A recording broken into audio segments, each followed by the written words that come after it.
Hi, I'm Bruce Brumberg. I'm editor-in-chief and co-founder of MyStockOptions.com and MyStockPlan.com. We're a popular source of knowledge, content, and tools on all types of stock compensation. It's really great that you've received a grant of restricted stock. I want to help you make the most of it. In our experience, it's likely that you have 4 questions we often hear from people with these grants. What is restricted stock? What is it worth to me? What are the taxes? And what decisions do I need to make? In part 1 of this video series, I'm going to cover the first 2 questions. When I use the term restricted stock, it also refers to restricted stock units and to performance shares unless I explain otherwise. Okay, so let's look at that first question. What is restricted stock? Simply put, it's a grant of company stock that's yours once it vests. This need to vest is what makes it restricted. With restricted stock, but not with restricted stock units, you usually have voting rights and dividend rights during the vesting period if your company pays dividends. With RSUs, you might get dividend equivalents based on your plan. Now, vesting usually means that you need to work at the company during a specified length of time for all or parts of the granted shares to vest. Vesting can also be based on the attainment of particular corporate performance goals such as total shareholder return, revenue, earnings per share. These can be called performance shares or performance vested restricted stock.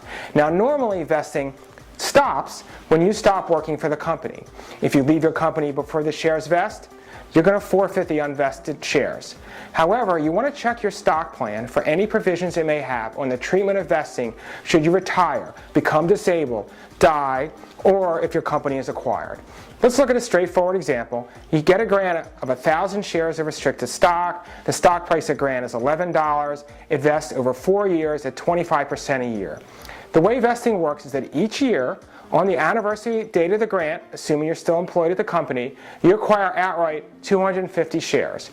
After 4 years, assuming you're still employed at the company, you have a total of 1,000 shares in your account. Now, what happens on each vesting date is this restriction lapses.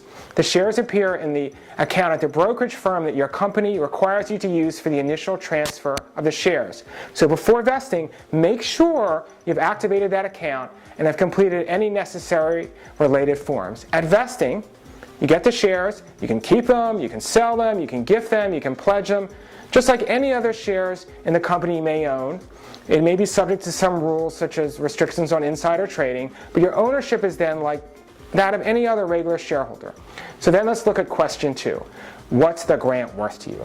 This depends on the stock price when each part of the grant vests. Continuing with the example of the 1,000 share grant made when the stock price was $11 a share. At the end of year 1, the 250 shares vest and your stock price is $12 a share. These shares have a value to you of $3,000. At the end of year 2, another 250 shares vest and your stock price has actually dropped now to $10.50 a share. Unlike with stock options, even though the stock price is lower than the price on the grant date, your shares still have value based on the current market price. Therefore, these shares are worth $2,625. At the end of year 3, when the third slice of 250 shares vest, your stock price has climbed to $14 a share. These shares are worth $3,500. And then when the last 250 shares vest at the end of year 4, when your stock price has climbed to 15, these shares are worth $3,750. Together, the 1,000 shares resulted in $12,875 of taxable income to you, which I'll be covering in part 2. Now, for more details on restricted stock, RSUs, and performance shares, including financial planning ideas and tax return reporting, please see that section on these grants at MyStockOptions.com. If your company or stock plan provider licenses content from us, you'll find that section in the MyStockOptions.com Knowledge Center. For information on licensing and custom versions of this video, please email info@MyStockOptions.com. Thank you for watching.